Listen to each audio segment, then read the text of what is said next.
Hello guys, ಇದು ಒಂಥರ ವಿಚಿತ್ರವಾಗಿರುವ fish ಕಡುಬು. ಇದು ಕರಿ ಏನು ಬೇಕಂತ ಇಲ್ಲ, ಸಿಂಪಲ್ ಆಗಿ ಈಸಿಯಾಗಿ ಮನೆಯಲ್ಲಿ ಇವಾಗ ನಾರ್ಮಲ್ ಆಗಿ ನಾವು ಇವಾಗ ಕಡುಬು ಮಾಡೋಕೆ ಇಟ್ಟಿದ್ಯಲ್ವಾ, ಅದನ್ನ ಬಾಳೆ ಎಲೆಯಲ್ಲಿ ಈ ತರ ರೌಂಡ್ ಮಾಡೋದು. ಆನಂತರ ಇದಕ್ಕೆ ಫಿಶ್ ಇದು ಬೋನ್ಲೆಸ್ ಮಾಡ್ಕೊಂಡು ಒಳ್ಳೇದೊಂದು ಮಸಾಲ ಮಾಡ್ಕೋಬೇಕು. ಮಸಾಲ ನಿಮ್ಗೆ ಇಷ್ಟ ಬಂದ ತರ ಮಾಡ್ಬೋದು, ಬಟ್ ಇದಕ್ಕೆ ನಾನು ಯಾವ ತರ ಮಸಾಲ ಹಾಕಿದ್ದೀನಿ ಅಂತ ಅಂದ್ಬಿಟ್ಟು ನಾನು ಯೂಟ್ಯೂಬ್ ಚಾನಲ್ ಅಲ್ಲಿ ಹಾಕಿರ್ತೀನಿ, ಇಲ್ಲ ನೆಕ್ಸ್ಟ್ ವಿಡಿಯೋದಲ್ಲಿ ನಾನು ತೋರಿಸ್ತೀನಿ.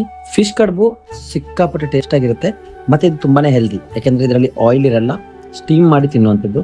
ಸಿಕ್ಕಾಪಟ್ಟೆ ಸಾಫ್ಟ್ ಆಗಿರುತ್ತೆ, ಸಿಕ್ಕಾಪಟ್ಟೆ ಟೇಸ್ಟಿ ಆಗಿರುತ್ತೆ. ಇದರಲ್ಲಿ ನೀವು ಬೇಕಾದ್ರೆ ಚಿಕನ್, ಫ್ರಾನ್ಸು ಯಾವ ಮಸಾಲೆ ಬೇಕಾದ್ರೂ ಹಾಕೋಬಹುದು. ಇದು ಒಂಥರ ವೆರೈಟಿ ಆಗಿ ನಿಮ್ಗೂ ಇಷ್ಟ ಆಗೋ ರೀತಿಯಲ್ಲಿ ಸ್ಪೆಷಲ್ ಆಗಿ ಒಂದು ವೆರೈಟಿನ ತೋರಿಸಿದ್ದೀನಿ. ಮೊದಲು ಈ ತರ ಎಲ್ಲ ರೆಡಿ ಮಾಡಿ ಪಾತ್ರೆಗೆ ಹಾಕಬೇಕು, ಇಡ್ಲಿ ಪಾತ್ರೆಗೆ. ಆನಂತರ ಇದನ್ನ ಸ್ಟೀಮ್ ಮಾಡಬೇಕು ಚಂದ ಮಾಡಿ. ಸ್ಟೀಮ್ ಮಾಡಿದ ನಂತರ ಒಂದು 25 ನಿಮಿಷ ಆದ ನಂತರ ತೆಗೆದ್ರೆ ಸಖತ್ತಾಗಿರೋ ಕಡುಬು ರೆಡಿ ಆಯಿತು. ಇವಾಗ ಇದನ್ನ ಎಷ್ಟು ಸಾಫ್ಟ್ ಇದೆ ನೋಡಿ, ಜಸ್ಟ್ ಒಂದು ಬೆರಳು ಇಟ್ಟ ತಕ್ಷಣ ಕಟ್ ಆಗುತ್ತೆ.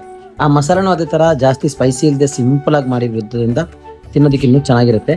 ಮತ್ತೆ ಆ ಮಸಾಲೆಗೆ ನಾವು ಸ್ವಲ್ಪ ತೆಂಗಿನಕಾಯಿ ಹಾಕಬೇಕು, ಅವಾಗ ಮಾತ್ರ ಅದು ತಿನ್ನೋದಕ್ಕೆ ಚೆನ್ನಾಗಿರುತ್ತೆ. ಇಲ್ಲಾಂದ್ರೆ ಫಿಶು, ಈರುಳ್ಳಿ, ಟೊಮೆಟೊ ಹಾಕಿ ಮಾಡಿದ್ರೆ ಚೆನ್ನಾಗಿರಲ್ಲ.